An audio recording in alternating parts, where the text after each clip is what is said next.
Um conjunto de átomos. A gente não tem conjunto de átomos com... Letra D, uma mistura de dois elementos. Hidrogênio e Letra D. oxigênio. Letra D, uma mistura de dois elementos? É, hidrogênio e Não. oxigênio. É uma É uma substância simples substância com dois composta de dois elementos. elementos. É É, uma então a substância letra E. simples. Não, é uma substância. Não, é uma substância composta de dois elementos.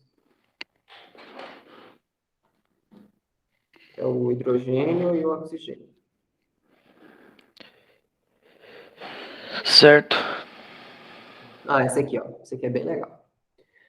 Os elementos químicos que estão representados na tabela periódica podem... Opa, acho que entrou alguém. Olá, Bruno.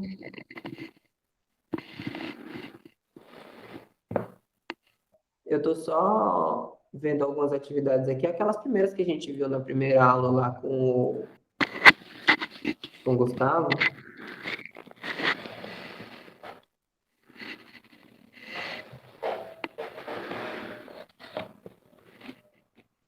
Aí daqui a pouco a gente vai para as aulas. Hoje as questões são bem teóricas, a gente não vai calcular nada, mas é tudo muito tranquilo. Ok. Tá, continuando aqui. No esquema abaixo, cada bolinha, né, representa um átomo diferente, conforme representado na imagem da quantidade de moléculas, substâncias simples e compostas. Ele quer saber a quantidade de moléculas, a quantidade de substâncias simples, e a quantidade de substâncias compostas. E com isso Tá. ele quer a alternativa correta, ó. A gente tem esse desenhozinho aqui, ó. Tá bem. Então a gente tem 1, 2, 3, 4, 5 moléculas, certo? Uhum. Ó, uma, duas, três substâncias simples, ó, e duas compostas. Eu vou pra um lugar melhor que tá tendo interferência de luz. Aqui a luz tá ruim pra mim, tá incomodando meu olho. Eu vou pra um lugar melhorzinho, tá? Ok, eu sei como é que é quando a gente está estudando e tem reflexo, às vezes atrapalha É. bastante. Pronto. Eu, por exemplo, às vezes quero jogar videogame, só que a televisão tá na sala, tem reflexo da porta e da janela da sala e me atrapalha bastante. Saquei. Ó, a gente tem aqui, ó, um, dois, ó, três substâncias simples, ó, uma, duas substâncias compostas aqui, ó. Então eu tenho 5 moléculas, três substâncias simples e duas substâncias compostas. Aqui, ó, Tá bom. letra C. Aqui, ó. O interessante sobre essa questãozinha aqui tem uma coisa. Logo que os primeiros átomos foram descobertos, se eu não me engano, o Dalton ele esquematizava desenhos assim para os átomos para representar substâncias diferentes. Ele não Legal. sabia que tinha os elétrons, então ele colocava uma bolinha branca, totalmente branca para o hidrogênio, uma bolinha totalmente preta, por exemplo, para o carbono. O oxigênio ele já tinha um outro desenhozinho e assim por diante. Saquei. O naftaleno, né, conhecido como naftalina, é empregado para evitar baratas em roupas, funde em temperatura superior a 80 graus Celsius. Sabe-se que as bolinhas de naftalina a temperatura ambiente têm massas constantemente diminuídas, terminando por desaparecer sem deixar resíduos. Essa observação pode ser explicada pelo fenômeno da... Evaporação. Exatamente. Não.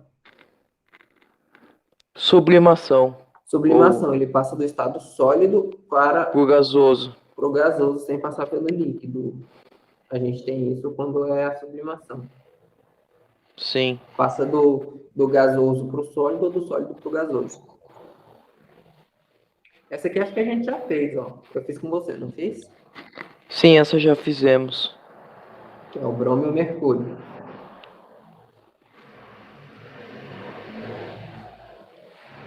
Bromo e mercúrio.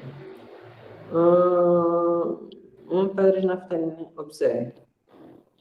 Ó, uma pedra de naftalina deixada no armário. O que acontece com ela? É a sublimação, certo? Uhum. Sublimação.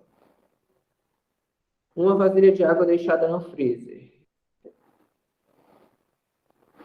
Solidificação. Solidificação. Ó. Uma vasilha de água deixada no fogo. Evaporação. Exatamente. O derretimento de um pedaço de chumbo quando aquecido. Fusão. Exatamente. A resposta: ó, sublimação, solidificação, evaporação e fusão. Letra A.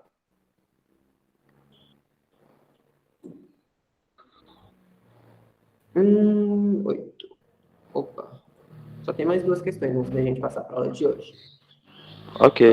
Julgue os itens a seguir, marcando C para correto e E para errado.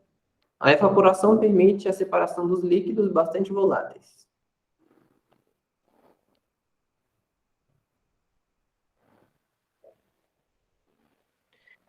É possível a separação de um material homogêneo líquido-líquido por destilação fracionada. A separação de componentes do petróleo é feita com base na diferença entre respectivas temperaturas de ebulição. Do petróleo não faço ideia. Sim, se eu não me engano, a gente vai ver isso, eu acho que quando a gente for falar de material orgânico, ele é separado assim. É uma destilação fracionada que acontece com o petróleo para separar os diferentes tipos de materiais. Você lembra como é que acontece a destilação fracionada, né? Sim.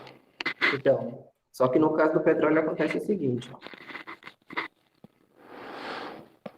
Existem vários tipos de caninhos aqui. Aí ele tem as barreirazinhas aqui que vai acontecendo, né? Aí ele aquece a uma temperatura de, acho que bem uns 400 ou 500 graus Celsius, né?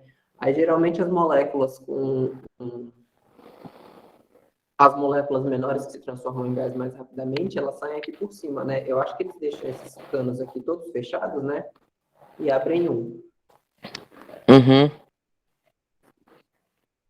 Né? Aí quando ele vai fervendo a temperatura extremamente alta que tiver, vai saindo os materiais de densidade menor, né? Que são geralmente o que sai aqui é o metano e o butano. Acho que até o butano sai, que é o nosso famoso GLP, que é o gás de cozinha. Sim. Aí depois, quando saem todo o material gasoso daqui, eles aquecem para sair daqui, depois daqui, até sobrar só o chumacinho que a gente chama de pinche, que é usado para fazer asfalto. Ok. É uma destilação fracionada que acontece. Bom, essa aqui é verdadeira. O princípio da Uhum. destilação fracionada fundamenta-se na diferença de solubilidade dos sólidos de um material. Não. Falso. É possível a separação de um material homogêneo líquido-líquido por destilação fracionada? Verdadeiro. Por É exemplo, água e verdadeiro. água. Água e água. Né? A evaporação permite a separação de Água e dois álcool. voláteis? Sim. Então a resposta é a 4, porque só por marcar o errado. Não, é para marcar C no certo e Ah, para tá. errado. Aquelas Eu questões marquei de F. vestibular da UNB, tipo certo e errado, só tem uns balinhas assim, na hora de fazer, na hora de passar para o gabarito. A maioria da prova é assim, certo e errado, certo e errado. Saquei. Essa aqui. Para impedir a contaminação microbiana do suprimento de água, deve-se eliminar as emissões de efluentes, quando necessário tratá-lo como desinfetante hipocloroso, HCl, ácido hipocloroso. Produzido pela reação entre cloro e água, um dos compostos mais empregados como desinfetante. Contudo, ele não atua somente como oxidante, mas também como um ativo agente de cloração. A presença da matéria orgânica dissolvida no suprimento da água clorada pode levar à formação de cloroformo, CHCl3, e outras espécies orgânicas cloradas tóxicas. Visando eliminar da água o cloroformo e outras moléculas orgânicas, o tratamento adequado é...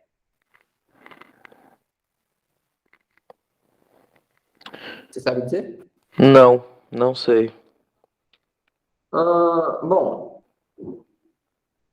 a gente pode corrigir o pH. Geralmente, quando a gente vai tratar água, a gente faz tudo isso. Mas a gente, nessa questão aqui, é a filtração. A gente usa a filtração Filtro de com carvão ativado. Aham.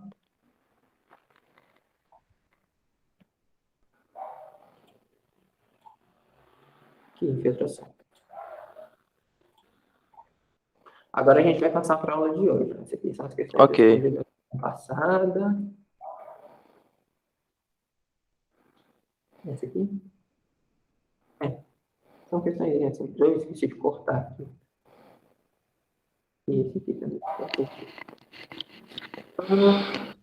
24. Slide número 24. Nesse caso, a gente começa o conteúdo de estudo dos gases. Eu não consegui achar muitas questões dos gases, mas o que a gente sabe? A gente sabe que os gases, eles têm, a gente tem a constante do Young, né, que é pressão vezes o volume, calma, pressão vezes a temperatura dividido pelo volume. Calma, é algo mais ou menos desse tipo. Deixa eu só lembrar aqui.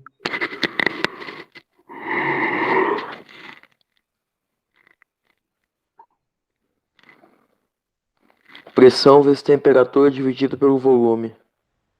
Ele tem que ser igual. Ele é uma constante, tem que estar igual dos dois lados.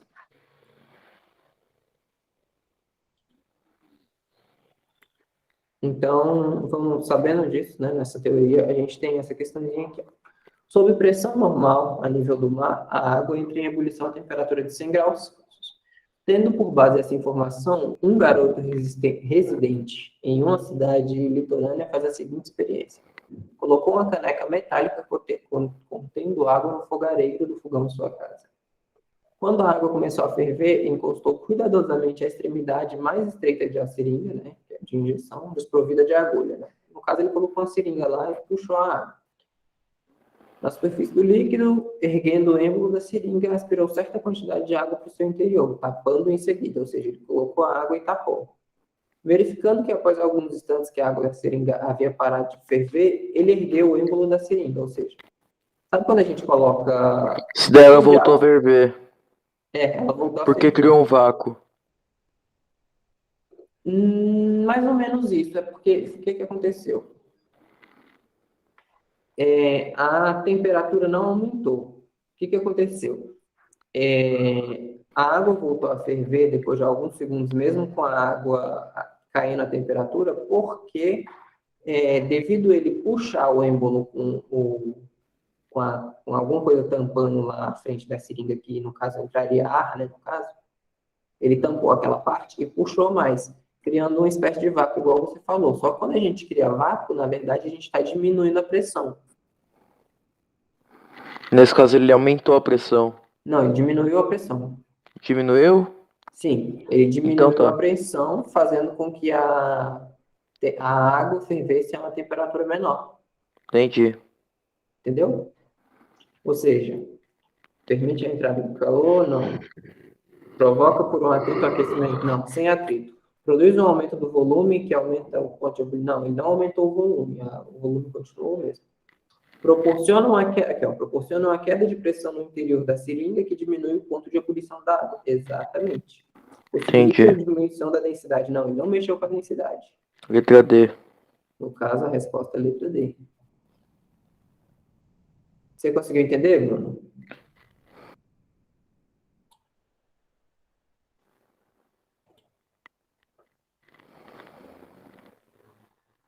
Ok, o Bruno saiu. Ele falou que já voltava.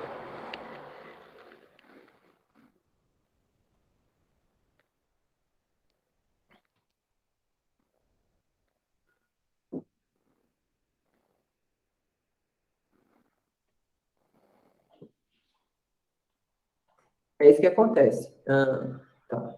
Sai daqui. É isso que acontece. Quando a Ok. gente diminui a pressão, a temperatura vai entrar num estado de ebulição numa temperatura. Quer dizer, a coisa, né, que a gente quer, ele vai entrar no estado de ebulição em temperatura menor, no caso a água. Ok.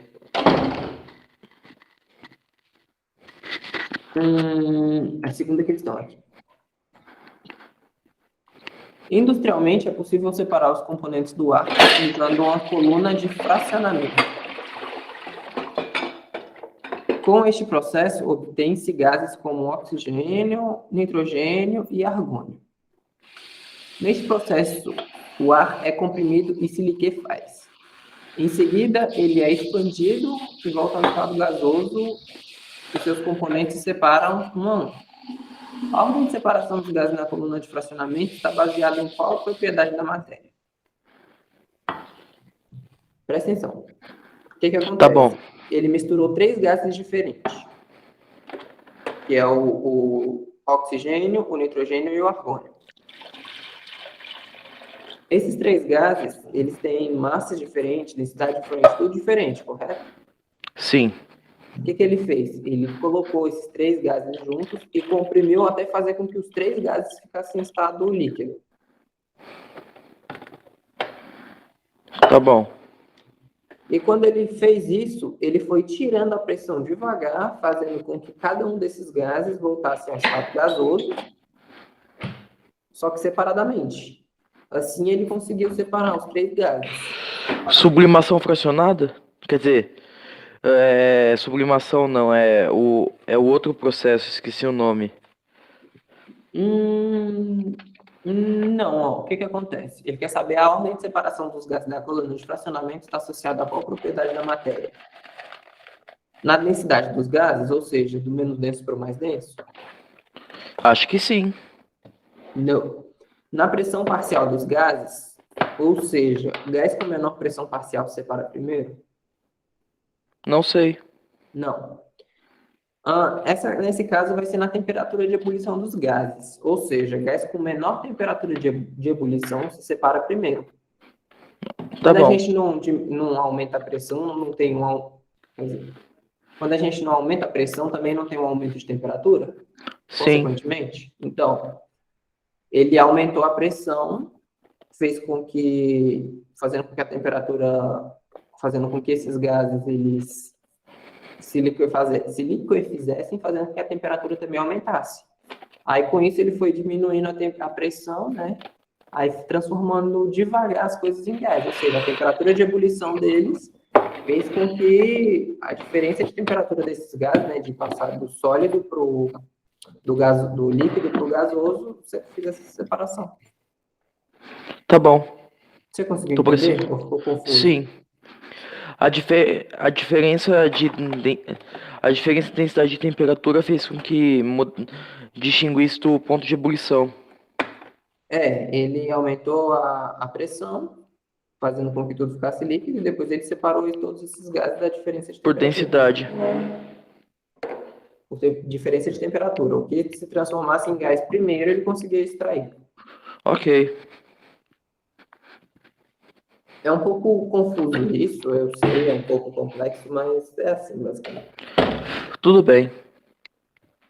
Tá, a questão número 3. Um produto obtido industrialmente da eletrólise, a gente já está acho que essa vai ser a única questão que a gente tem sobre eletrólise. Ok. Porque eu fiquei procurando questões de vestibular sobre eletrólise e não achei muita coisa. É um pouco complexo. Na verdade, não é complexo. O conteúdo sobre eletrólise ele é bem simples, na verdade. O que é eletrólise? A gente está querendo separar materiais. Você usa uma corrente elétrica para separar os materiais. Sim. Às vezes sim, às vezes a gente só usa. Qual é a palavra? Material. Cation e anion são os materiais. Nem sempre usa corrente elétrica. Às vezes utiliza. Material corrosivo? Não material corrosivo. É material. Às vezes tem gente que usa cobre e zinco para fazer essa separação também. Dá para fazer. Como é que é? Cation e anion. Cations e ânions. Materiais que conseguem se atrair com uma carga e materiais que conseguem se atrair com outra, entendeu? Entendi. Mas basicamente existem 2 tipos de eletrólise. Existe a eletrólise normal, que é em meio aquoso, não é? A gente mistura, por exemplo, o sal de cozinha na água, aí coloca um pouco de limão, né, para ter um pouco de acidez ali. Aí faz a separação de um lado a gente consegue separar a soda cáustica, do outro a gente consegue ácido clorídrico. Às vezes a gente consegue até separar O sódio puro é muito difícil a gente encontrar, né? Sódio puro. Tem uma coisa muito interessante, eu vi um O sódio puro, experimento. eu sei que ele é tão volátil, assim, ele é tão sensível que ele começa a oxidar já em contato com o ar. Exatamente. A própria soda cáustica, né, que é o hidróxido de sódio, ele reage com água. Eu vi um experimento uma vez de um cara que pegou o sódio puro, sódio metálico mesmo. Você vai ver, se você for ver ele metálico mesmo, você vai Eu ver que já ele é vi, eu sou completamente inscrito num canal no prateado. YouTube que o cara ele pegou sódio metálico assim, ele é até macio, dá pra cortar com uma faca normal e jogou na água. A reação é tão violenta que ele começa a pegar fogo. Fez a água pegar fogo. É engraçado falar nisso. O sódio puro É faz a água irônico, pegar fogo. é irônico. Mas sódio é uma matéria que é muito volátil, ele realmente é muito volátil, ele é muito. Pode-se falar que o sódio em si ele é explosivo, né? Sim. Ele literalmente explode. Uma Tá. pergunta. É possível assim eu fazer nitroglicerina em casa? É possível fazer tudo em casa. Legal. Como eu faço nitroglicerina? Aí eu já não consigo te explicar. Aí complica. Quando eu estava na faculdade, eu tive uma professora que estava ensinando a gente a fazer metanfetamina, o porquê eu não sei. Ah, não, lembrei. É porque a gente estava em aulas de fabricações de aminas, ésteres, e a gente estava fabricando essas coisas em sala de aula. Aí ela ensinou Saquei. a fazer metanfetamina também, porque é um tipo de amina. Uhum. A cristalizada? Aí eu não lembro o que a gente não fez, ela não deixou a gente fazer, ela só ensinou como é que se fazia. Saquei. A gente não trabalhou Breaking Bad em sala de aula. Seria engraçado e legal se vocês fizessem isso. Se eu não me engano, em laboratórios de química, talvez possa até fazer, dependendo do professor. É, Tá, dependendo de quem continuando. faz. Na eletrólise, a código cloreto de sódio tem sido muito amplamente empregado na indústria, por exemplo, na fabricação de papéis, tecidos e sabões. Normalmente, esse produto é usado na desobstrução de encanamentos e sumidouros, pois é capaz de reagir com gorduras. No entanto, a sua manipulação exige cuidados, pois é altamente corrosivo, podendo, em contato com a pele, provocar vermelhidão, irritação ou queimaduras de tecidos vivos. Além disso, se o frasco do produto for abandonado e aberto por um longo período de tempo, ele pode absorver gás carbônico, né? Convertendo isso Uhum. em sal. Que produto é esse? Você consegue dizer? Ácido sulfúrico. Ácido sulfúrico? É. Vamos voltar na questão. Vou colocar em azulzinho, em verde. Um produto obtido industrialmente da eletrólise de solução aquosa de cloreto de sódio tem sido amplamente En- empregado na indústria. Então, carbonato de sódio? Carbonato de sódio, É. a gente tem um carbonato de sódio aqui embaixo, mas não é ele. A gente quer saber qual é o produto que ele é tão É o corrosivo, hidróxido tão... de sódio, é o único que tem Na. Não, a gente tem Na Não, não é aqui o único, no carbonato, mas mas é sim, o é o hidróxido. hidróxido de sódio. Por quê? Porque o hidróxido de sódio, ele é uma base extremamente forte.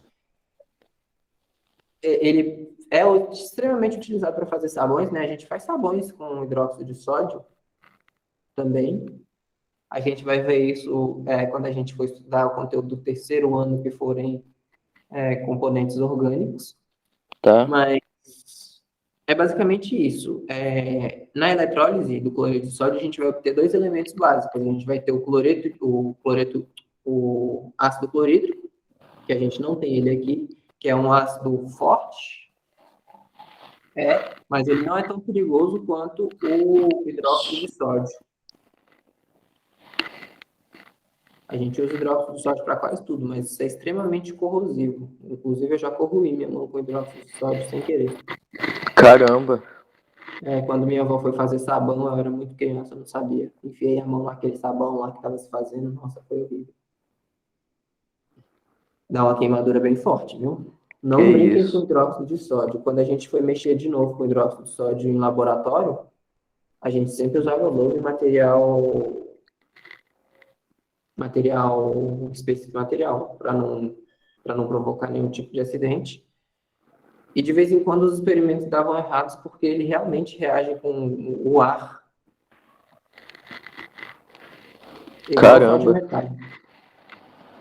E o engraçado é que a gente não vive sem sódio, né? O nosso corpo precisa de sódio para sobreviver. Sim. Mas para obter ele a gente sofre. Caramba.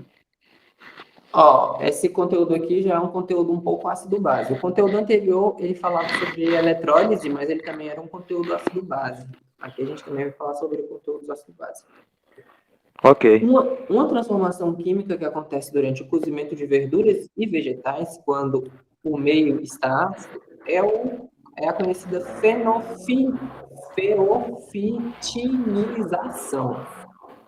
Eu não consigo falar isso Ferrofitinização? rápido. Feofitinização. Feo. Feofitinização. Eu não consigo falar isso rápido. Sinto muito. Na Tudo qual a bem. molécula de clorofila, cor verde, se transforma em feofitina, cor amarela. Foi utilizado experimentos para demonstrar essa reação e, consequentemente, a mudança de cor no qual os reagentes indicados no quadro foram aquecidos por 20 minutos. A gente tem um Becker, né? 1, 2 e 3. E a gente tem os reagentes utilizados. No caso, a gente tem, no Becker 1, a gente tem a folha de couve picada e 150 ml de água. Na número 2, a gente tem a couve de folha picada e 150 ml de água e suco de um limão. E na número 3, a gente tem uma folha de couve picada, 150 ml de água e 1 grama de bicarbonato de sódio. Finalizado o experimento, né, 20 minutos depois, a gente obteve as cores no Becker 1, 2 e 3, respectivamente, vai ser. Bom, Verde, amarela. E a outra eu não sei. ó, o cozimento quando o meio está ácido, ó. A gente tem que prestar atenção em meio ácido. O que vai acontecer? Se ele só fica amarelo quando o meio está ácido, a gente vai ter meio ácido simplesmente nesse número 2 aqui, quando a gente tiver o suco de Então limão. é verde, amarela, verde. Letra D. Exatamente. Letra D, verde, amarela, verde.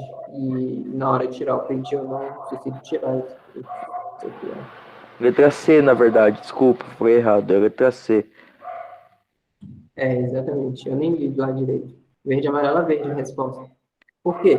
Porque ele só vai ficar amarelada quando Se tiver em tiver um meio meio ácido. ácido. E o E no caso bicarbonato só a de sódio, segunda ele tem. não é ácido. Não. Exatamente. Ele é uma base, né? E tá mais para um sal, mas é. O solvente tetracloroeteno ou percloroetileno é largamente utilizado na indústria de lavagem a seco em diversas outras indústrias, tais como a fabricação de gases e refrigerantes. Ok. Vocês sabiam que o gás do refrigerante, na verdade, ele é um ácido? Na verdade eu sabia, só não sei qual. Eu já ouvi Ácido, dizer, só nunca soube qual. ácido carbônico. Em contato com o Caraca. ar, em contato com o ar, ele se transforma. Quer dizer, se tiver uma diminuição, né, se tiver uma diferença de pressão, ele vai se transformar em gás carbônico e água. Ele é um ácido extremamente fraco e reage com a própria atmosfera. Caraca. Legal. Por isso que quando a gente abre a garrafa e o refrigerante fica choco, a gente fala, ele tá choco, acabou o gás. Na verdade, o ácido foi todo embora. Caraca. Os vapores desse solvente, quando expostos a elevadas temperaturas na presença de oxigênio e água, sofrem degradação, produzindo os gases poluentes, conforme representado na equação. Tá. O tetracloreteno mais o oxigênio mais a água vai se transformar em ácido clorídrico, mais cloro gasoso, mais não é gás carbônico, como é que é o nome? É o monóxido de carbono mais Uhum. dióxido de carbono. São dois tipos diferentes de gás carbônico. A gente tem o monóxido de carbono, que é extremamente tóxico. Se você, por exemplo, se acontecer um incêndio, você ficar lá dentro e você respirar o monóxido de carbono, Você você morre por vai dormir intoxicação. até morrer. Você dorme até morrer. Você simplesmente vai se sentir como se você estivesse dormindo. O monóxido de carbono ele é mais tóxico do que o dióxido de carbono, porque ele vai ter uma ligação que ele ainda pode fazer, diferente do dióxido de carbono, que não tem mais ligações para fazer. Então, Entendi. ele vai se ligar no nosso sangue como se fosse o oxigênio, só que ele não vai soltar igual o oxigênio, ou seja, ele vai ligar nas hemácias e não vai mais soltar, e com isso a gente morre asfixiado porque o nosso sangue não consegue mais. Passar, ele fica grosso. Não, não é fica grosso, ele não consegue mais distribuir oxigênio para as células, e é assim que Porque ele já tá com algo nele, Aham. já tá com lugar ocupado então. É, Entendi. o monóxido de carbono ele não vai se soltar da molécula do sangue. Saquei. Aí, no caso, a morte por monóxido de carbono, ela é como se a pessoa vai sentir como se ela tivesse com sono e dorme. É praticamente indolor. É bem complexo isso. Nossa. Tá. Os produtos dessa degradação, quando lançados ao meio ambiente, contribuem para. Contribuam para ele.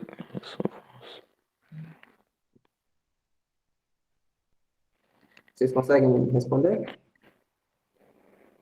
Isso é bem simples. Formação de óxidos de enxofre na atmosfera. Não, porque não tem enxofre aqui, ó. Você lembra? Quer dizer, O que tem de um lado tem que formação, ser do outro. elevação de pH no solo. Eu acho que é esse. Bem indiretamente. Por quê? Porque a gente está em ácido clorídrico gasoso, cloro gasoso, monóxido de carbono gasoso, dióxido de carbono gasoso. Está tudo gasoso. Então, A vai estar formação tudo de sólido. chuva ácida. Exatamente, a formação de chuva ácida. Vai tudo para as Por quê? nuvens e com isso o Ah, ácido vai tá. estar em formato gasoso. Está tudo em estado gasoso, ou seja, vai tudo para as nuvens. Aí quando chover, né, esse ácido vai voltar para a Terra através das chuvas ácidas. Ah, tá. Entendeu? Entendi. Vamos passar para a próxima questão. Ah, essa aqui, ó. Quando eu estava vendo, eu vi que quando eu estava selecionando as questões, eu vi que muitas questões de vestibular caem exatamente esse tipo de questão aqui, ó, sobre química. Sobre ácido base e neutralização, né? A gente está vendo os sistemas de neutralização. Uau! Muitas questões caem exatamente, na verdade, muitas provas caíram exatamente essa questão, desse mesmo jeito. No cultivo por hidropônia, são utilizadas soluções nutritivas contendo macronutrientes e micronutrientes essenciais. Além dos nutrientes, o pH é um parâmetro de extrema importância, uma vez que afeta a preparação da solução nutritiva e a absorção dos nutrientes pelas plantas. O pH não é o nível de acidez do solo? pH, na verdade, ele significa potencial de hidrogênio. Tipo assim, ele vai medir tanto a acidez como a alcalinidade. De um lado, a acidez, né, quando o pH for menor do que 7, ele vai medir o quanto o solo está emitindo hidrogênios. Entendi. Íon de hidrogênio H+, entendeu? Hidrogênio sem elétron. Aham. Já no caso, quando o pH for maior que 7, ele vai saber quanto que o solo está tentando absorver o íon H+, que é o hidrogênio. É basicamente isso. Saquei. E eu não sei se vocês conhecem, mas geralmente quando a pessoa está preparando plantio, preparando terreno para plantar, ela precisa do solo estar em um certo pH. Ele não pode estar neutro, que é 7, né? Geralmente, quando as pessoas estão plantando, ela tem que ver o que a planta necessita. A maioria das plantas, elas necessitam de um solo um pouco mais ácido do que básico. Mas muitas Daí das adicionou vezes... fósforo. Depende. Depende Dependendo do da planta. nutriente. Depende muito da plantação, depende muito das coisas. Mas nesse caso aqui, o que a pessoa quer? ela tem um cultivo de hidropônia, mas ela já colocou no solo todos esses nutrientes que a gente tem aqui, ó, os macronutrientes, que é, eu nem sei que nutrientes são esses aqui, ó, a gente tem o potássio, o cálcio, esse aqui eu não consigo falar exatamente. A gente tem o ferro também, o cloro, mas a gente tem esse SO4 que tem concentração 2 menos. E a gente percebe que o solo ele precisa estar com um pH entre 5,5 e 6, que é o que está pedindo na questão. Só que depois de toda a preparação, o pH do solo ficou em 4,3. Então, o que a gente precisa fazer? Quando a gente tem solo de carga de pH muito ácido, que a gente quer deixar ele um pouco mais neutro, aumentar um pouco esse pH, né?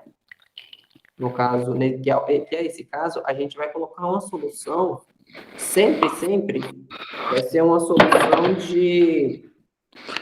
cadê aqui? A solução vai ser sempre de...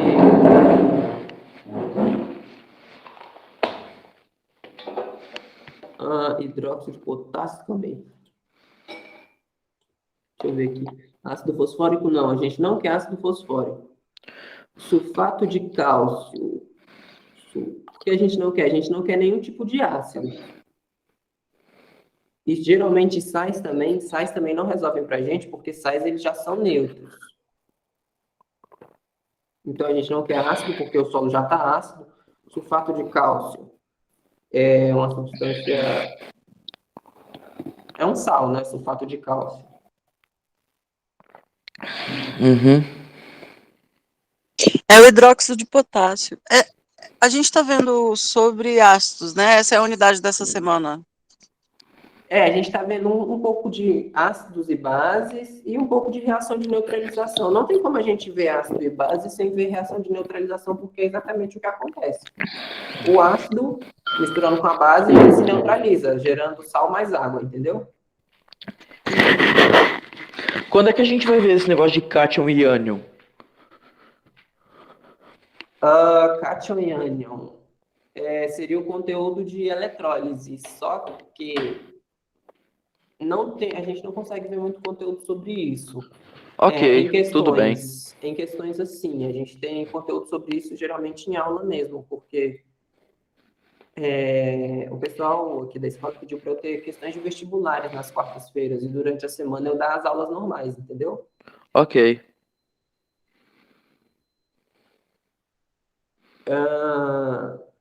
No caso, essa foi a questão número 6. A gente tem que, geralmente quando a gente coloca... geralmente a gente corrige pH com o hidróxido de potássio mesmo, ó. É uma base. E geralmente a base, elas têm pH maior que 7, fazendo com que assim aumente o pH do solo. Ok.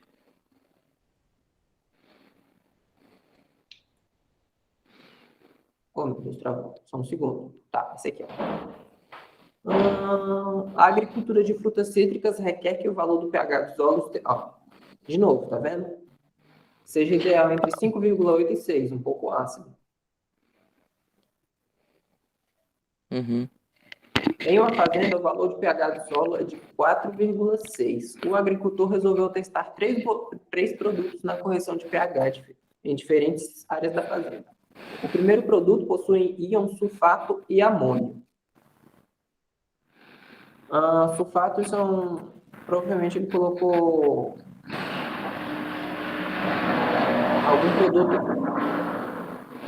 algum produto como se fosse, sei lá, sulfeto de amônio, não sei, alguma coisa assim. O segundo produto possui íons de carbonato e cálcio. E o terceiro produto possui íons de sulfato e sódio.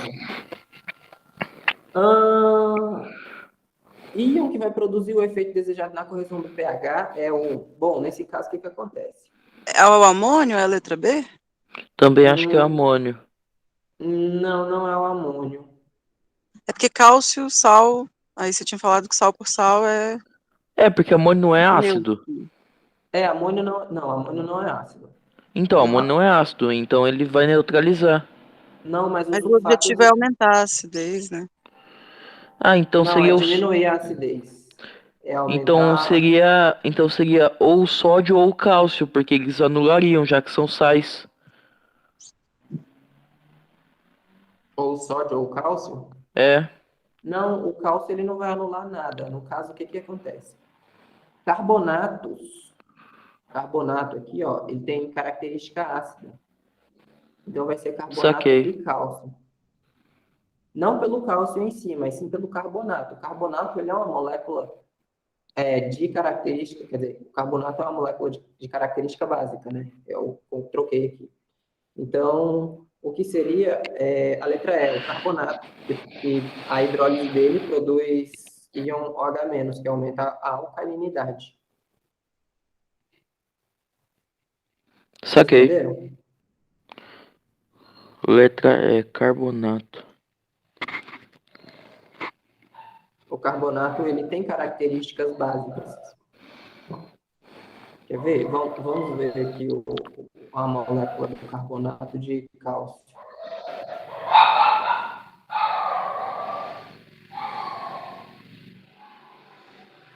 O amônio, ele tem característica um pouco mais ácida. Tem aqui.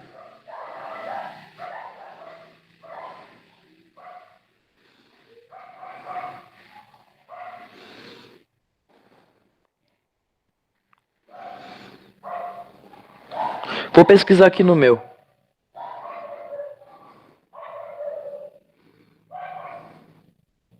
Hoje aqui um pouquinho. Aqui, ó, carbonato de cálcio, ó, CaCO3. Ele, por causa do O3 aqui, ele vai gerar aqui, ó. Ele vai gerar essa reação aqui, ó, nesse caso. A gente vai ter os íons de OH-. Vocês conseguiram entender? Sim, consegui.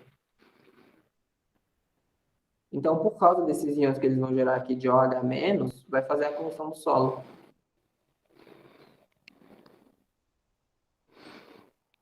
Tá bem. Essa aqui que eu esqueci de cortar. Deixa eu cortar ela aqui. Formato de imagem.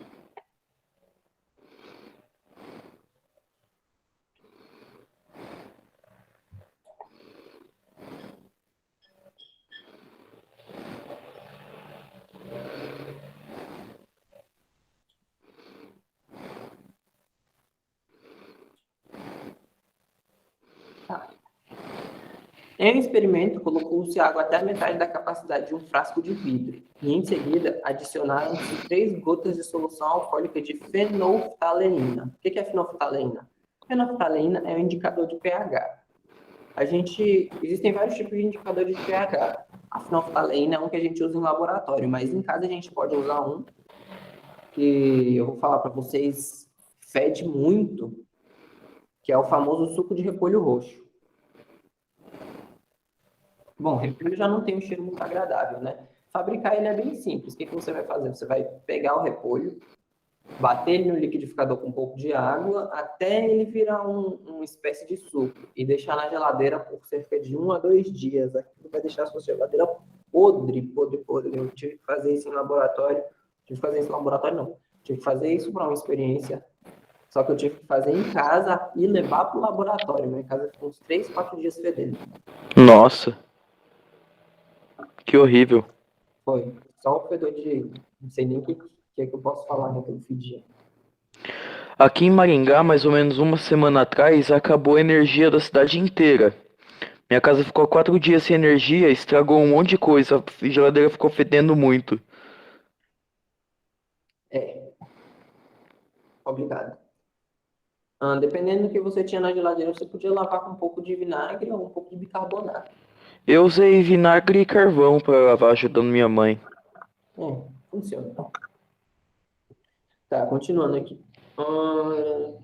Adicionou-se bicarbonato de sódio comercial em pequenas quantidades até que a solução se tornasse rosa. Dentro do frasco, bicarbonato de sódio é uma substância um pouco básica, né? Uhum. Quer ver, ó? Vamos ver o bicarbonato de sódio. Bicarbonato de sódio.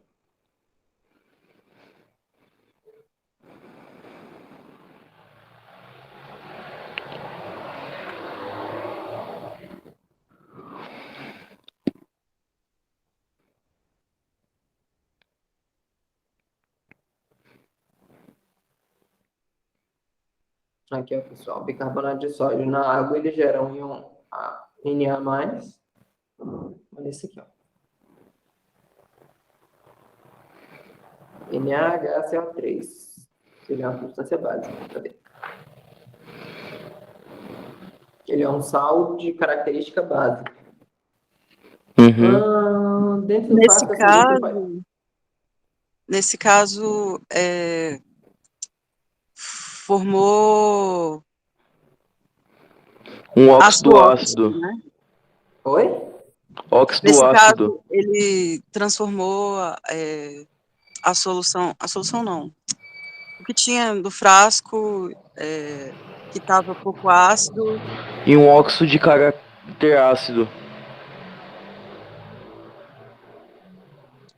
A formação de óxido de Letra A. caráter ácido. Exatamente, letra A. O que ele acontece? Quando ele neutraliza. colocou o palito para queimar, ele tampou aqui, né? Colocou o palito para queimar, e aquela cinza se misturou com a solução, fazendo com que ela ficasse transparente. O que acontece? A fenolftaleína, quando ela é misturada com substâncias básicas, ela fica rosa, mas se ela tiver neutra ou ácida, ela fica transparente. O que a gente usa para medir a acidez, assim, através de cor, é um outro conteúdo chamado azul crometimol. Ele geralmente mede quando está ácido. Quando está básico, ele também fica transparente. Saquei. O suco de repolho roxo, ele é interessante porque quando ele está ácido, ele está de uma cor. Quando ele está básico, ele está de outra. Vou mostrar aqui para vocês.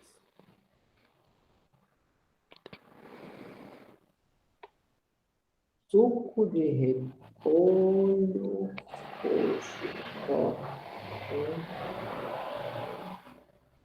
de pH.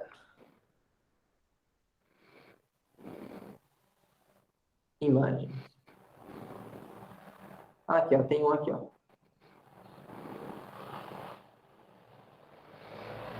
Aqui, ó, esse aqui.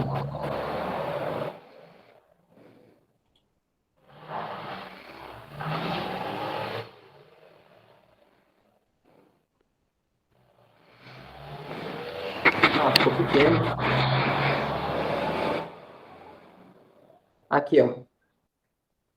Quando a gente usa o repolho roxo, não sei se dá para vocês verem direito, quando o pH Ele tá varia entre 7, cores quentes e frias a partir e variando do pH 7, ele muda completamente. não, calma aí, deixa eu explicar. Quando o pH tá neutro, o pH neutro ele é exatamente 7, né? Ele vai ficar Sim. exatamente da cor que ele é normal, roxo. Mas se ele tiver característica puxando para o ácido, ele vai ficando meio rosa até Amarelo. chegar... Não, até ficar vermelho. O ácido, o pH é menor que 7. Eu confundi, eu quis dizer alcalino. E quando ele estiver ficando com a temperatura muito básica ou alcalina, né, o nome, ele vai tendendo para ele vai ficando puxando para o amarelo. Saquei. O repolho roxo faz isso normalmente, assim. Então a gente consegue saber se ele está básico ou está ácido através do repolho roxo dessa forma. Legal. E repolho é baratinho, gente. Dá para fazer essa experiência em casa. Ah, aqui em Maringá tá caro pra caramba. Uma cabeça de repolho roxo tá R$ 14. Eita, Jesus amado. Aqui em Brasília tá... Nem sei quanto é que tá, acho. Eu acho que não tá isso, não. Não, aqui em Maringá, hortaliça tá super caro. Na É, feira tá barato. aqui pra gente tá barato. Creio eu. Bom, onde eu moro tá barato. Eu geralmente prefiro comprar frutas e verduras em sacolão, no lugar de comprar em mercado. Não, eu sei onde fica esse tipo de lugar. Tem aqui em Maringá também. formato da imagem. Deixa eu cortar essa aqui também. Eu corto a imagem para ficar um pouco maior, para conseguir enxergar. Entendi. Mas a gente consegue ampliar a imagem aqui na tela também. Ah, não, porque eu faço isso aqui, ó. Eu corto e depois eu aumento. Saquei. Continuando. Com o aumento da demanda de alimentos e a abertura de novas fronteiras, mais questão sobre a agricultura. A gente tem muita questão sobre a agricultura. A gente mora no país da agricultura também. É, sim. No Brasil, faz-se cada vez mais necessária a correção da acidez e fertilização do solo em determinados cultivos. No intuito de diminuir a acidez do solo de sua plantação, no caso aumentar o pH, um fazendeiro foi a uma loja especializada para comprar conhecidos insumos agrícolas indicados para correção. Cadê? Ao chegar à loja, ele foi informado que esses produtos estavam em falta. Como só haviam disponíveis alguns tipos de sais, o fazendeiro consultou um engenheiro agrônomo procurando saber qual comprar. O engenheiro, após verificar se as propriedades de sais, indicou ao fazendeiro o... Vocês conseguem saber? Uhum. Ó, a gente tem o ácido fosfórico, a gente tem o carbonato de cálcio, a gente tem o Eu sei outro que é isso. nitrato de cloro, a gente tem o nitrato cloroso, a gente tem o sulfato de sódio e a gente tem o eu não sei que eu não sei que elemento é esse aqui embaixo, BaNO32. Enfim, ele verificou todos esses tipos de sal. Qual sal vocês acham que dá para ele utilizar para ele corrigir o pH do solo, aumentando o pH?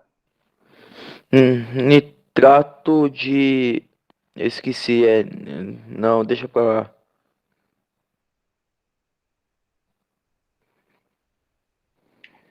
Não sei, eu realmente não estou muito a par. A gente já viu essa questão aqui, ó. A gente já viu essa questão, uma questão bem parecida com essa, ó. A gente tem aqui carbonato e cálcio de novo, ó, pessoal. Ah, verdade. Bem simples. Que nem se falou do negócio do repolho. E, não, que nem a gente falou naquela questão da hipo, sei lá o que, como que é isso aqui, ó. Não. Mas o repolho você também deu exemplo sobre isso. Não, o repolho ele é um indicador. Ele fala se ele está ácido ou básico. É esse aqui, Saquei. no caso. Não, é esse aqui, ó. Carbonato e cálcio. Tá vendo? Ó. Ele vai aumentar, pela hidrólise dele, ele vai produzir o íon OH-, aumentando a alcalinidade. Tá bom. A gente tem a nossa última questãozinha aqui, ó. Que o pH do sólido pode variar entre uma faixa. De novo, mais questão de correção de pH de solo. No caso, é porque em vestibulares, quando cai reação de neutralização, cai muito esse conteúdo de correção de pH do solo. O pH do solo pode variar entre uma faixa significativa devido a várias causas. Por exemplo, o solo de áreas com chuvas escassas, né, mas com concentração elevada de sal solúvel, carbonato, sódio, torna-se básico devido à reação da hidrólise do íon carbonato. Segundo o equilíbrio, né, a gente tem aqui, ó, CO3 aquoso, é um carbonato, mais água, a gente vai ter HCO3 menos, aquoso, mais o íon OH-. Esse tipo de solo são alcalinos demais para fins agrícolas e devem ser remediados para a utilização de aditivos químicos. Nossa, o povo está me ligando muito ultimamente. Enfim. Suponha que para remediar a amostra desse tipo de solo, um técnico tenha utilizado como aditivo um cal virgem, CaO. Nesse caso, a remediação, o que é cal virgem? Geralmente o pessoal utiliza cal virgem para como que eu posso falar? Neutralizar o pH? Ele é usado para neutralizar o pH, mas ele aumenta o pH do solo. Ah, tá. Então, quando o pH estiver baixo, eles usam ele para neutralizar. É, mas nesse caso aqui o solo já estava ácido. Então Saquei. o solo já estava básico. Aí ele jogou mais coisa que deixa o solo mais básico ainda. Bom, o que eu Para faria deixar nesse caso alcalino? seria demitir esse técnico. Por quê? Porque o cal virgem ele vai deixar o solo mais alcalino. E o nosso solo já está alcalino aqui, segundo essa questão. Ó. O solo está básico devido à hidrólise do carbonato. Tá. O que vai acontecer? Bom, jogando o cal virgem nesse solo, bom, não foi realizado nada, pois o caráter básico do cal virgem promove o deslocamento do equilíbrio descrito para a esquerda, ou seja, a elevação do pH no meio. Traduzindo, esse técnico deixou o solo mais básico. Ele estava querendo deixar o solo mais ácido, mas ele deixou mais básico Show mais jogando cal básico. virgem. Letra Foi, D? exatamente. Ok. Ele não aconteceu nada com o solo, ele deixou o solo mais básico, não vai dar para fazer plantio nesse solo, de nada, porque o técnico não foi um bom técnico. Saquei.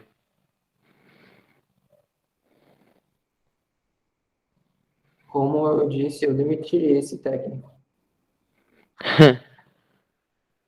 Então, basicamente, voltando aqui para a aula, cadê?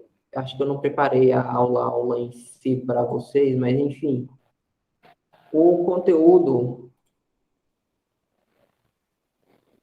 eu não lembro, meu usuário chegando de aula. Eu deixo a minha Enfim, salva no Google. a minha também é salva no Google, só que o computador aqui estava bem lento hoje, eu não consegui logar no meu usuário do Google aqui. Uhum, saquei. Tá, o que a gente pode falar? Bom, o que é ácido? Um ácido é uma substância que ele basicamente é a capacidade de liberar o íon H-, quer dizer, H+. Uhum. Um hidrogênio sem elétron. Esse hidrogênio ele vai querer se ligar com alguém que tem um elétron sobrando. Quem vai ter um elétron sobrando? O elétron sobrando ele vai estar nas bases. As O ion bases elas vão H+. liberar OH-. H-. Quando a gente está sem elétron, a substância ela fica com carga positiva, porque ele perdeu a carga negativa. E quando a gente coloca um elétron, a substância fica Carga. com carga negativa, porque ele aumentou a quantidade de cargas negativas. Então, é isso que vai gerar. O que é um íon? O íon é uma molécula que ela vai ter essa carga, ou positiva ou negativa. Uhum. Aí, nesse caso, o que a gente vai querer saber? Como é que a gente vai saber se uma substância ela vai querer doar ou ela vai querer receber elétrons? Vocês já viram a distribuição eletrônica, certo? Uhum. Bruno, você lembra da distribuição eletrônica? Sim.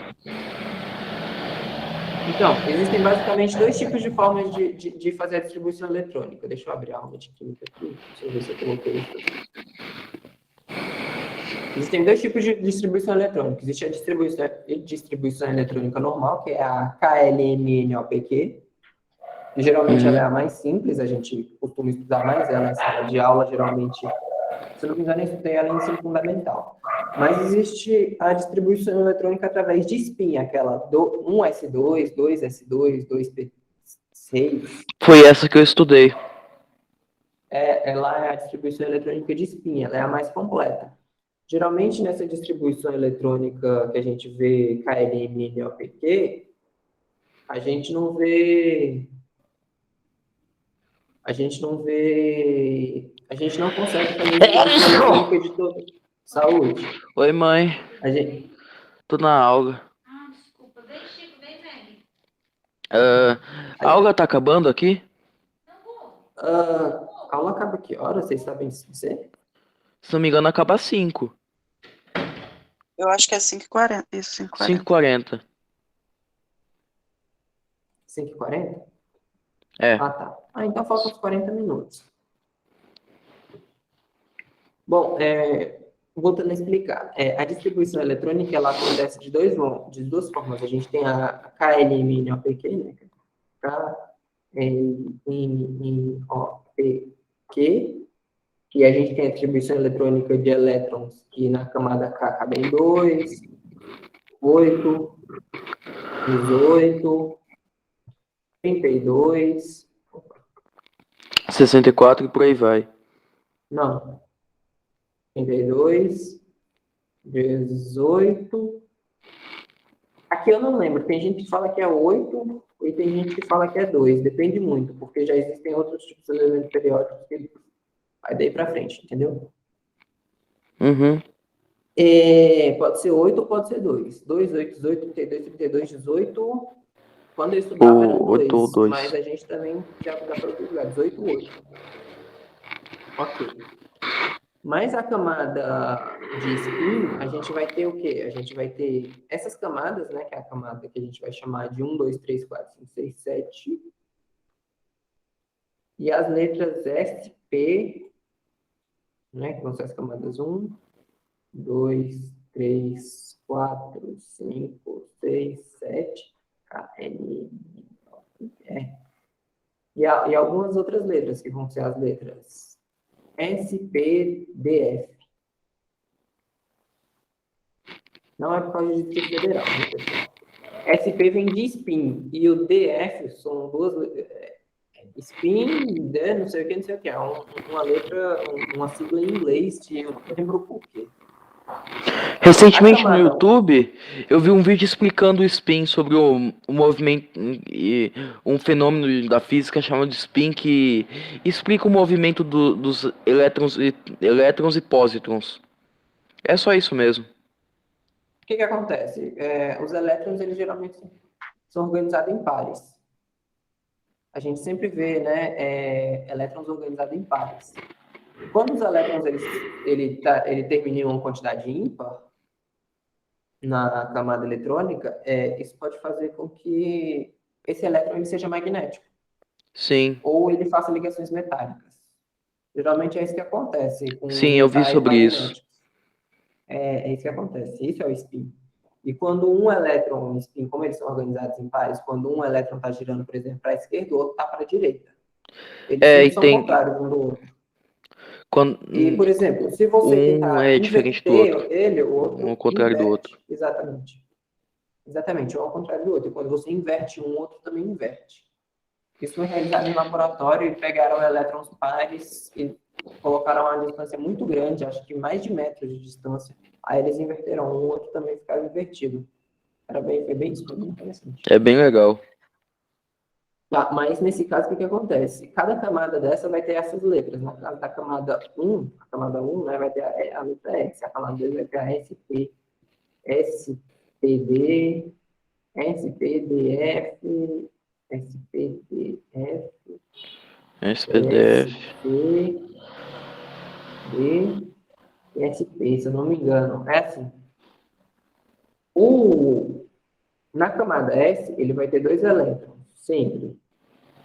Quer dizer, sempre não, né? Ele vai sempre tentar ter 2 elétrons.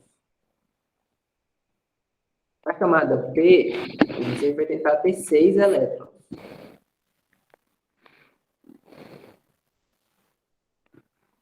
Na camada D, SPD, 18?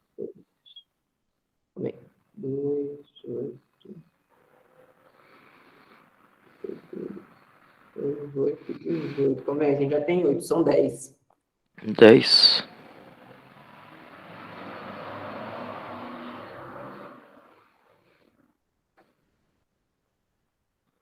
Dois, 8, 18, acho que 15 é E na acima de camada 18. F vai ter quantos? 8 com 10 dá 18. 18 menos 32.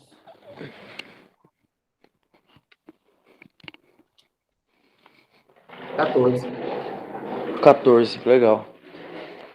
Essa geralmente é a distribuição eletrônica de elétrons pela camada SPDF, né, de 1 a 7. Se você for ver, se você fizer a contagem, você vai ver a mesma quantidade de elétrons aqui, ó. Eu vou até alterar esse númerozinho aqui, ó, a cor dele, porque ele é uma coisa diferente das outras aí.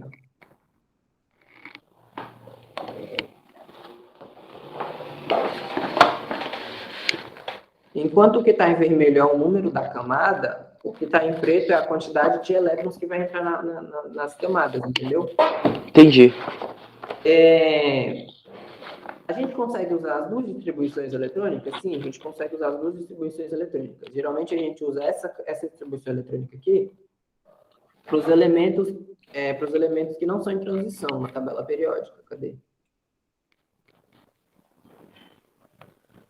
Deixa eu ver aqui a tabela.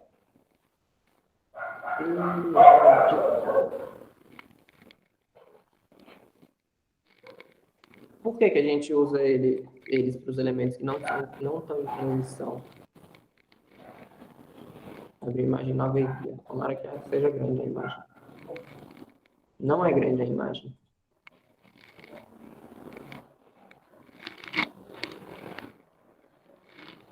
Gente, que tristeza. Estou tentando pegar uma tabela periódica legal aqui para a gente ver.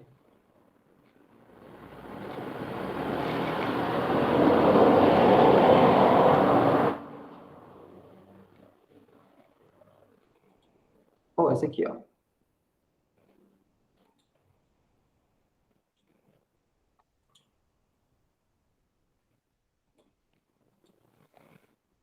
Essa aqui acho que vai estar boa, vamos ver. Nem isso. O computador tá bem ruimzinho aqui hoje. Vamos ver se aqui, cara. Aqui ficou melhor. O que são os elementos em transição? Os elementos em transição são...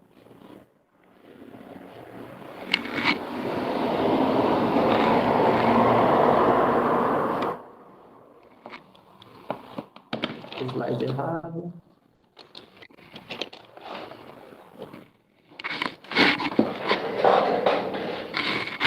Os elementos em transição... Oh, meu Deus. Fechar. Tá. Os elementos em transição são todos estes... Aqui, ó.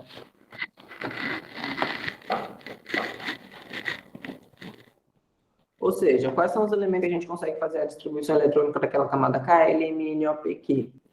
São os elementos da família 1, 2, 13, 14, 15, 16, 17 e 18. Dá para fazer tranquilamente. Já os elementos em transição, a gente precisa usar essa espinha aqui.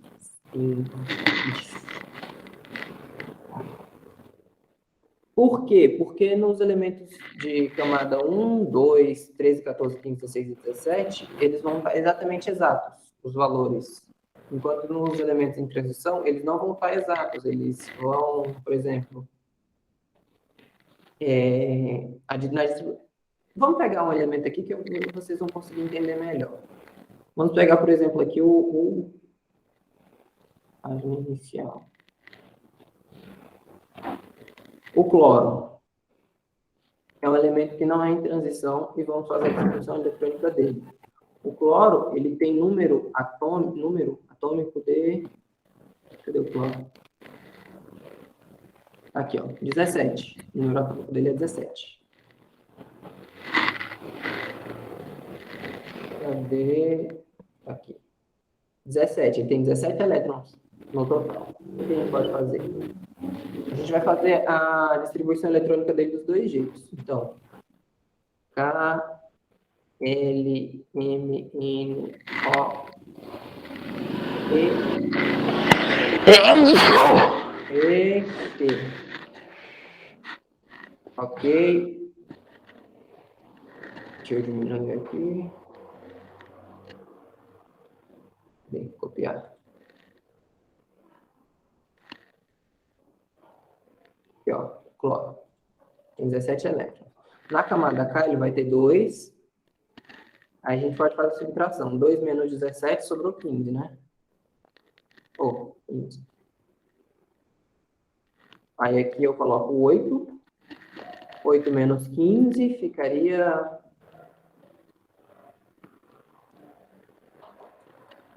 Hoje minha matemática está bem ruim. 7. Aí na camada M ele ficaria com 7 elétrons. Ele daria um total de 0 elétrons aqui, ó, sobrando. Ou seja, ele vai usar 3 camadas para ele fazer a distribuição eletrônica dele. Agora, se a gente for usar de spin, o que a gente vai ter? Na camada 1, ele vai ter os 2 elétrons. Na camada 2, ele vai ter os 2 elétrons aqui também. Mais os 6 elétrons aqui. Na camada M, ele vai ter os 2, S2 e P5.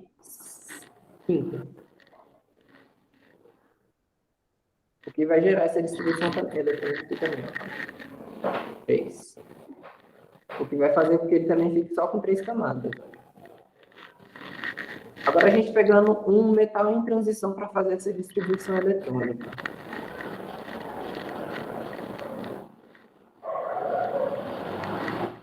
Ah, tá. Uma coisa para falar sobre isso aqui. Como ele só tem 7 elétrons na última camada, ele tem tendência de conseguir roubar um elétron de algum outro elemento.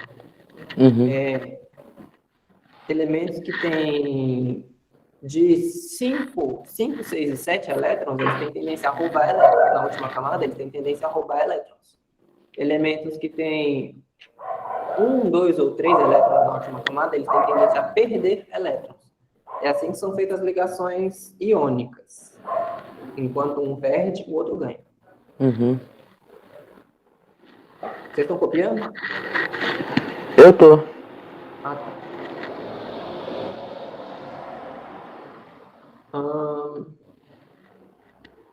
Quando você terminar, você pode falar. Não, já acabei faz um tempinho. Já. No caso, por exemplo, de outro elemento que a gente tem aqui, vamos pegar um metal em transição. Ctrl+C, Ctrl+V. Vou mostrar para vocês que não. No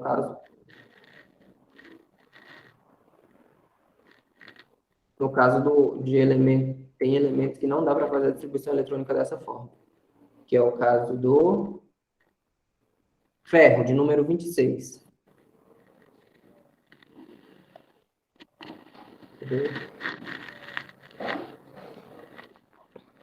Fe, de número 26.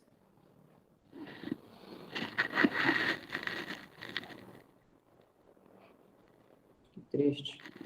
Tá, vamos primeiro fazer a distribuição KLMNOP aqui para vocês verem. KLMNOP.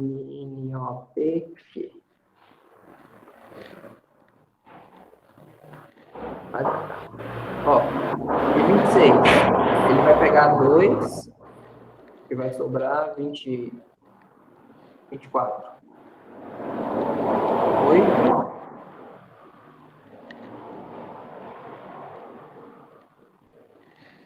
16. Ele vai ficar com 16 elétrons, ó. Ele ficaria na terceira camada com 16 elétrons na última camada. Pela distribuição eletrônica KLMNOPQ.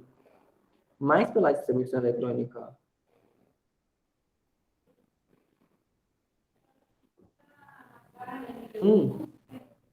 a distribuição eletrônica SPDF, vocês vão ver que não dá, ó. 1s2, ele ficaria com 2 elétrons.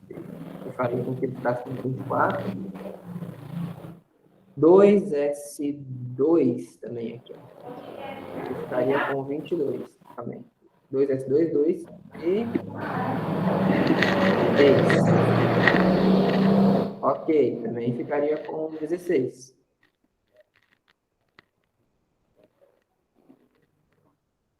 Mas quando chega na terceira camada, ó, 3s2, 3s2, P6. Quando ele chega no P aqui, ele vai partir para a camada 4, ó. No caso aqui, Isso aqui. 16 menos 8, ficaria com 8 aqui, ó. Aí ele chega na camada e ficaria com S2 e 6. Tá certo? É isso? 8, Acho que tá. 16. Não. 16.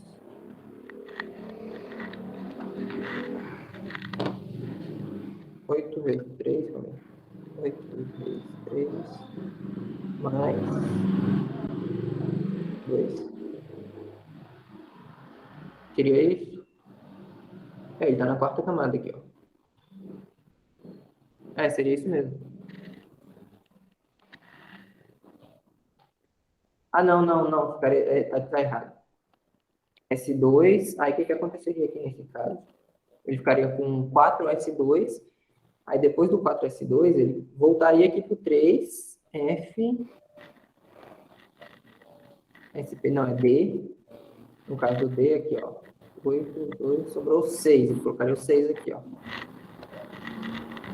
Aí não ficaria o P aqui, porque o que acontece? Nessa distribuição eletrônica aqui, que ela é a mais certinha, que é a de spin, os elétrons eles não são distribuídos através das camadas dessa forma que a gente faz aí. Eles são a distribuição eletrônica deles é feita assim, ó. Opa. É feita assim, ó.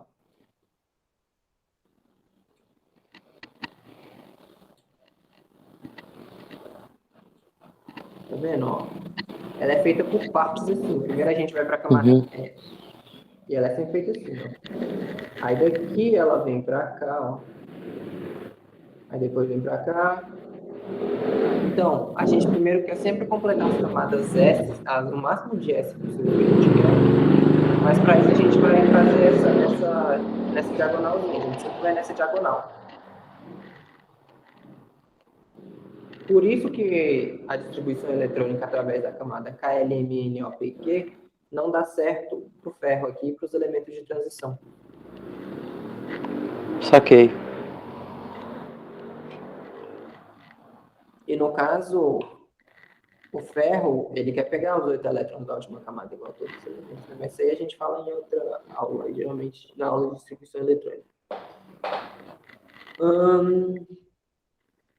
Isso ficou claro? Deu para entender? Sim. Quer dizer, não ficou tão claro. Como eu passo um elétron de uma camada para outra, exatamente? Como assim, passar um elétron de uma camada para outra? Essa pergunta tem muitas respostas, depende muito de como for fazer. No caso que você apresentou nesse de SPDF? LMNOPQ, Ah, tá. SPDF. LMNOPQ, você só vai tentar preencher a tabela, né? Colocando Tá. LMNOPQ, a LMNOPQ, você só coloca a quantidade de elétrons que está faltando, sabendo da quantidade máxima que entra em cada negócio. Mas na camada do SPDF, 1, 2, 3, 4, 5, 6, a gente tem que respeitar a regra do... Só um segundo, deixa eu ver se eu consigo colocar aqui no quadro para vocês verem.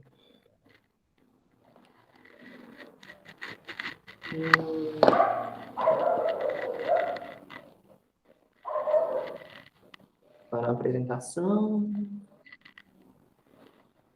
Só um segundo. Configuração.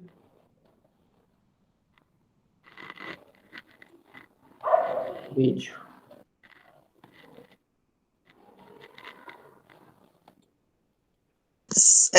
Você saiu de propósito da aula? Para de compartilhar? Sim. É porque eu estou tentando trocar a câmera aqui, ó. Tá bem.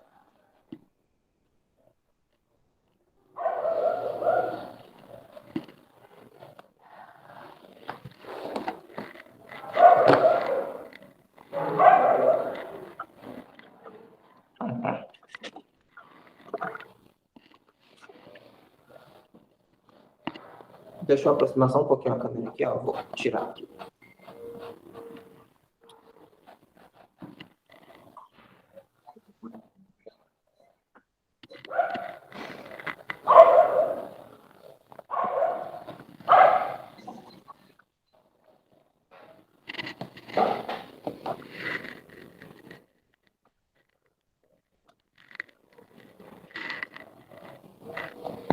Aí.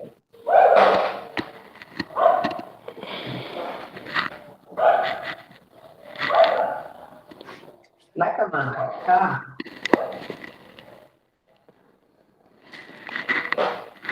nas camadas K, L, M, E, então não tá bom. K, M, N, O, P. Esse aqui também não tá. Só um segundo, pessoal.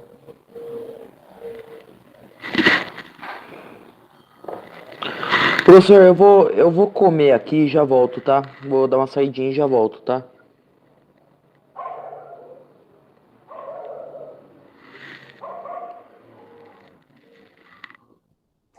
Ah, Gustavo, O quê? você viu a mensagem que te mandaram no WhatsApp?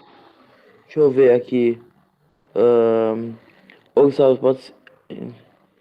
Tá, eu silencio sim. É que tá passando muito carro, né? Saquei. Ok. Tá, obrigado. Continuando aqui, ó. O canetão tá meio ruim, gente. Eu não sei se vai dar pra vocês verem. Qualquer coisa vocês digitam aí que eu consigo. Eu tô com a tela aberta aqui para ver o que vocês estão falando. Na camada K, meu Deus, a questão. Só um segundo, deixa eu ver se eu tenho outro canetão.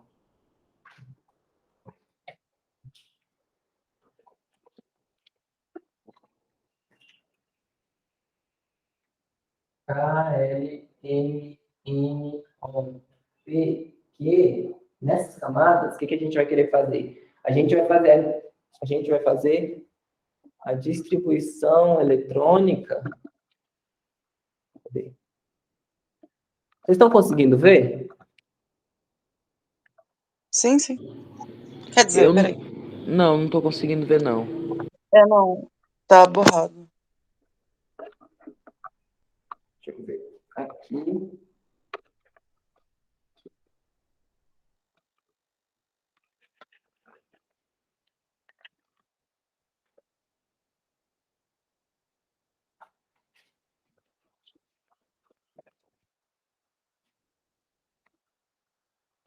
Vou tentar usar esse canto aqui, ó.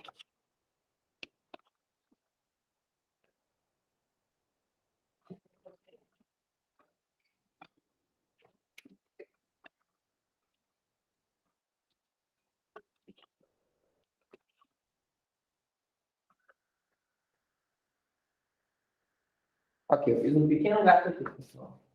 Mas acho que agora dá para ver, tá? Nessas camadas K, L, M, N, O, P, Q, a gente vai fazer a distribuição eletrônica. Cadê? K, L, M, N, O, P, Q. A distribuição eletrônica nessas camadas vai acontecer da forma que a gente vai colocar a quantidade de elétrons em cada camada que a camada suporta, entendeu? Ou seja, aqui vai ficar colocar em cada camada a quantidade de elétrons que a camada suporta até acabarem os elétrons do determinado elemento. Já na camada S, S,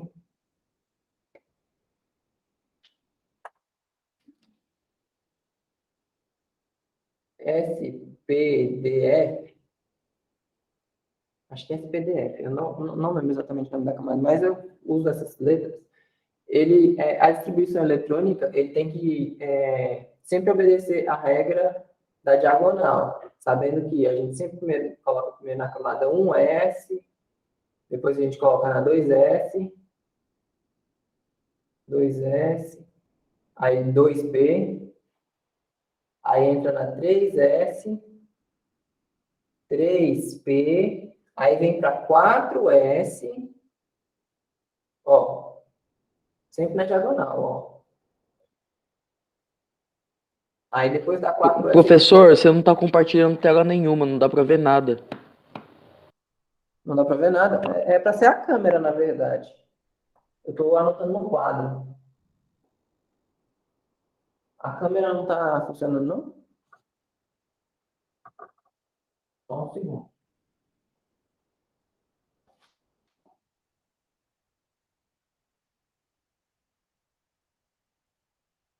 Aí. Melhorou? Agora dá pra ver? Sim, dá pra ver agora. Ó, na camada SPDF a gente sempre vai respeitar a diagonal, sabendo que primeiro a gente sempre vai colocar na camada 1S, depois a gente vai colocar na 2S, aí vem para 2P, aí vem para 3S, aí vem para 3P. A gente sabe que cabe mais na camada 3, sabe? Mas depois da 3P a gente vai passar para 4S, depois vem para 3D e depois a gente vem para 4P. Ó, aí depois vem para 5S. 5S. Sempre respeitando essa regrinha, ó. A gente sempre vem da camada de cima para de baixo e sempre na diagonal. Deu para entender?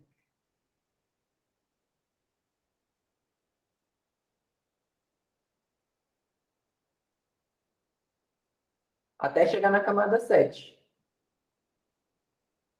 Aí depois entraria aqui a 3F, 4D, 5P, 6S,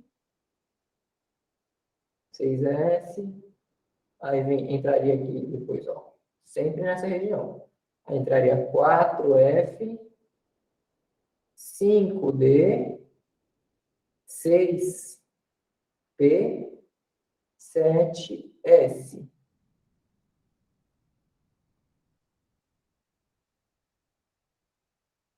Seguindo essa lógica, aqui no final de um elemento estável, na última camada, ficariam 2 elétrons. Mas, ultimamente, né, a gente tem feito muito elemento novo em laboratório. Ok, pessoal, a câmera travou de novo.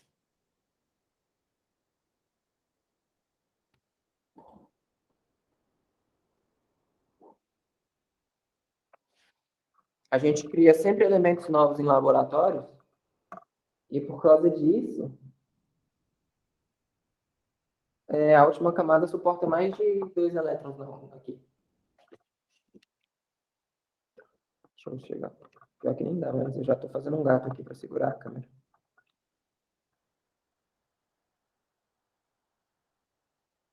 Aí, assim. Vocês conseguiram entender? Sim, sim.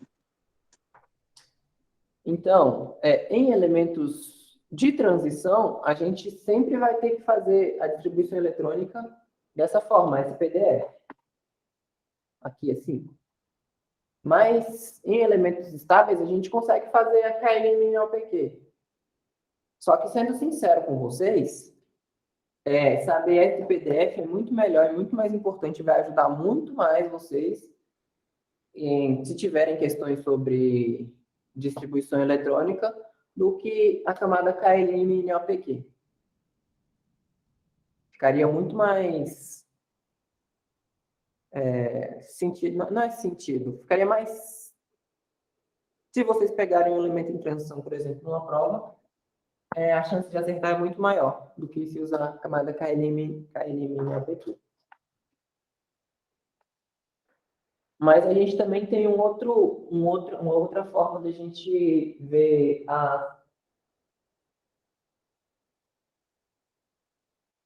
quantos elétrons tem na última camada, além só de fazer a distribuição eletrônica. Bom, eu coloquei minha tela para compartilhar com vocês. Deixa eu só começar a compartilhar.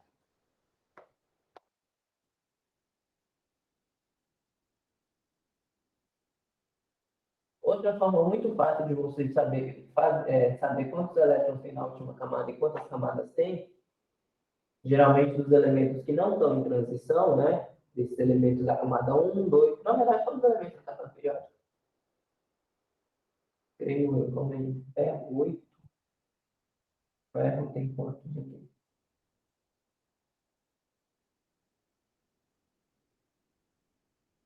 Não.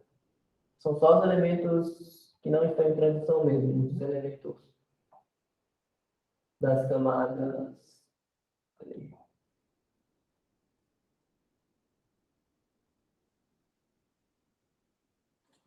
Os elementos dessa camada aqui, ó, pessoal. 1, 2, 3, 14, 15, 16, 17, 18. Como é que a gente pode fazer? Bom, a gente sabe que os elementos da tabela periódica, a camada que eles estão, fala exatamente quantas camadas ele está. Por exemplo,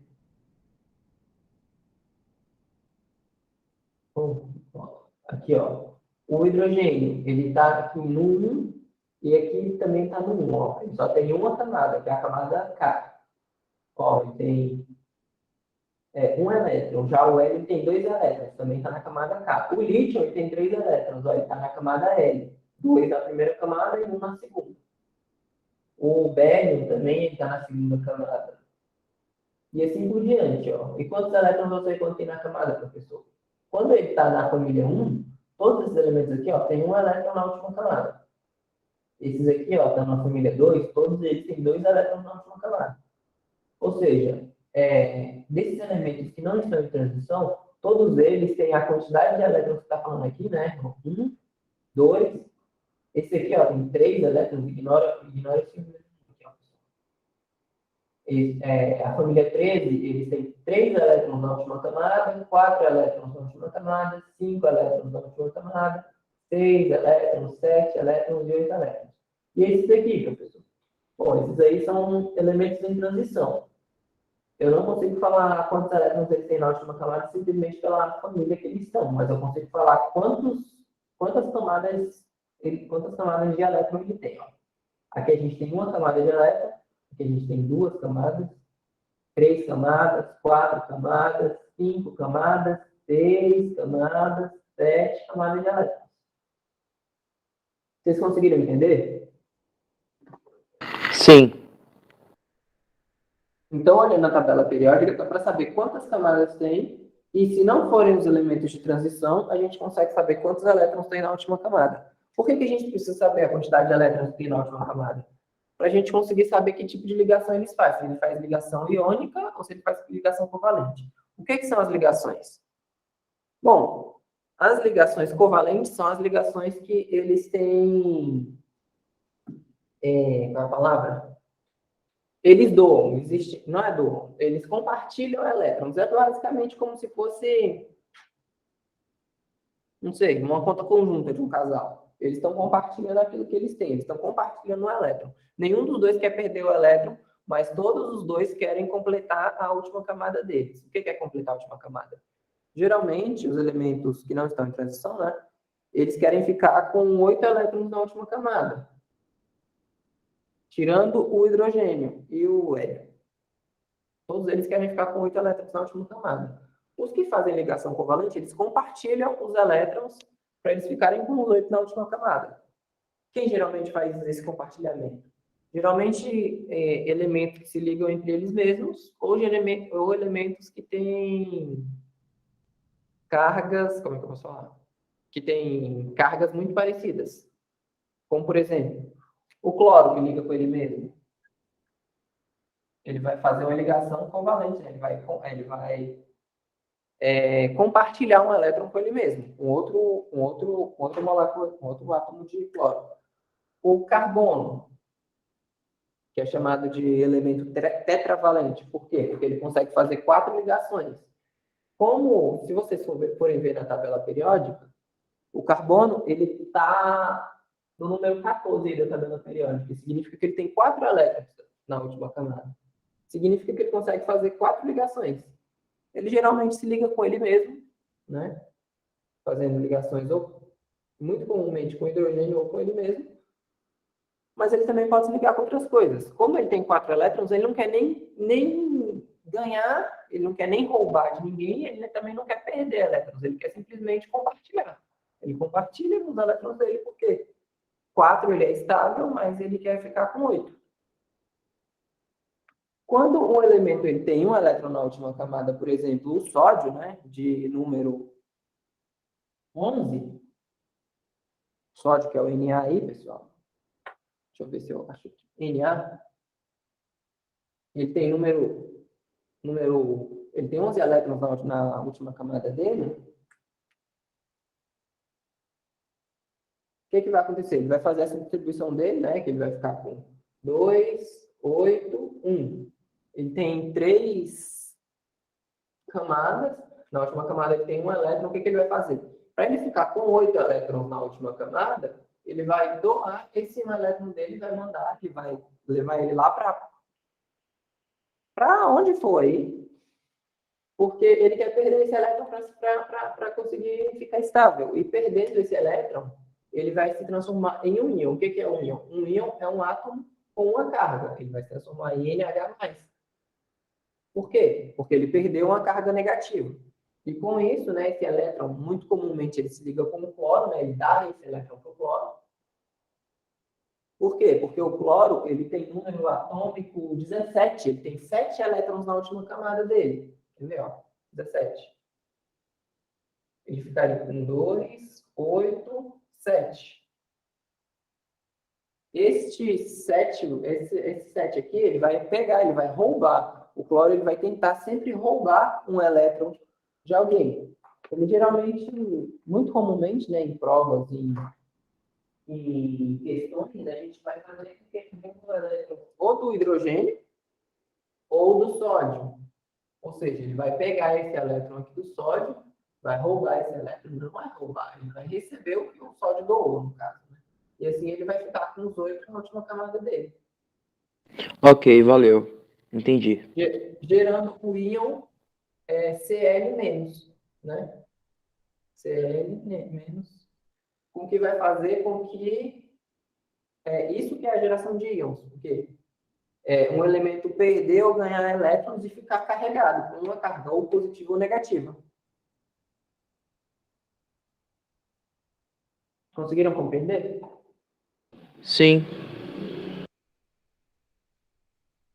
Cadê vocês? Aqui.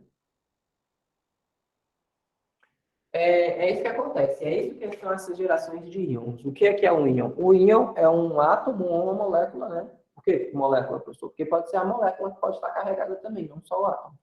Por exemplo, uma hidroxila. O que é uma hidroxila? O oxigênio ligado com o hidrogênio, que é a base que a gente quer. É a base que é bem forte, né? Ela tem carga negativa. Ela tem tendência a... Ela já roubou um elétron, ela quer ganhar agora um próton. O que é o próton? É o íon H+, né? Que se ligou, por exemplo, com ácido, né? Ele perdeu o átomo, ele perdeu o elétron dele, fez a ligação iônica e perdeu o elétron. E assim vai gerar água. A gente tem aqui a molécula, que ela tem carga negativa, ou seja, uma molécula ionizada. Eu não sei se vocês estão vendo o quadro também. Não tá aparecendo mais. Ah, foi mal, galera. Eu estou copiando aqui no quadro e... Uai, o que aconteceu? A câmera está desligando sozinha. Agora ligou a câmera agora. Já ligou. Pessoal, se desligar a câmera, vocês avisam. Tá aqui, ó. O sódio que eu fiz a distribuição eletrônica dele, né? 281. Ele doou um elétron para o cloro. O sódio ficou positivo, porque ele perdeu um elétron, então ele tem mais prótons do que elétrons. E o cloro ficou negativo, porque ele ganhou um elétron, ele tem mais elétrons do que prótons. E assim geraram os íons. Aqui eu tenho... Isso aqui são os meus íons em átomos, né? Átomo de cloro ionizado, átomo de cloro ionizado, átomo de sódio ionizado. Aqui eu tenho a molécula de hidroxila ionizada, né? Carga negativa, ganhou um elétron. E aqui eu tenho o hidrogênio ionizado, que ele perdeu um elétron. Eu não sei que horas parou de A minha tela parou de aparecer, o quadro parou de Não, aparecer. parou só naquela hora mesmo. Aqui eu tenho o carbono, que ele faz 4 ligações, ele não quer nem perder nem ganhar elétron. Então a gente tem basicamente esses dois tipos de ligações. A gente tem a ligação covalente, que tem a capacidade de compartilhar elétrons, como se fosse uma conta conjunta de um casal. E a gente também tem a ligação iônica, que é a doação e doar e receber, né? Alguém que, para ficar estável, ele quer se livrar de alguma coisa, e o outro, para ficar estável, quer ganhar essa coisa. Que no caso é o que acontece com elementos de cargas que tem muitos elétrons na última camada e tem poucos elétrons na última camada. Que mais que eu posso falar para vocês? E assim são gerados os íons, no caso das ligações iônicas. Como o próprio nome fala, íon, iônica, gera íons. E também existe um terceiro tipo de ligação, que são as ligações metálicas. O que acontece? Metal, né, por exemplo, ferro, não sei se vocês estão copiando, mas eu vou virar aqui a câmera. Por exemplo, esse aqui, ó. Como é que acontece a ligação de ferro? Bom, o ferro, ele tem uma coisa chamada elétrons livres, spins, né? Ele tem spins livres, uma coisa chamada elétrons livres. Elétrons livres por causa desses spins. E com isso, a gente nunca sabe onde é que o elétron dessa ligação desse ferro aqui está, por exemplo. Ó. O que acontece? Por exemplo, vamos supor que isso aqui é um átomo de ferro. Aqui é outro. E eles estão ligados através de uma ligação metálica. Uma hora o elétron está aqui, outra hora ele está aqui, outra hora ele está aqui, outra hora ele está aqui, outra hora está aqui. Ele fica passando de um ferro para o outro, simplesmente por eles terem essas camadas livres, esses espaços livres nesses spins dele. Aqui, ó. Então, o elétron, numa ligação metálica, o elétron ele fica passando de um átomo, de um átomo metálico para outro dessa forma. A gente nunca sabe onde ele está exatamente. Isso é a ligação metálica. É a liberdade que o elétron tem através desse material. Aí ele fica voando por ali. Então, Professor, acho que já deu o horário, já são 5h43. é isso que eu ia falar. Eu acho que, como diz o Gadinho, isso é tudo, pessoal. Ok, eu vou sair então. Tchau, tchau. Tchau, tchau. Se tiverem alguma dúvida, vocês podem falar, né? Ok, obrigado, tchau. Eu que agradeço. Tchau, tchau. Tchau, tchau.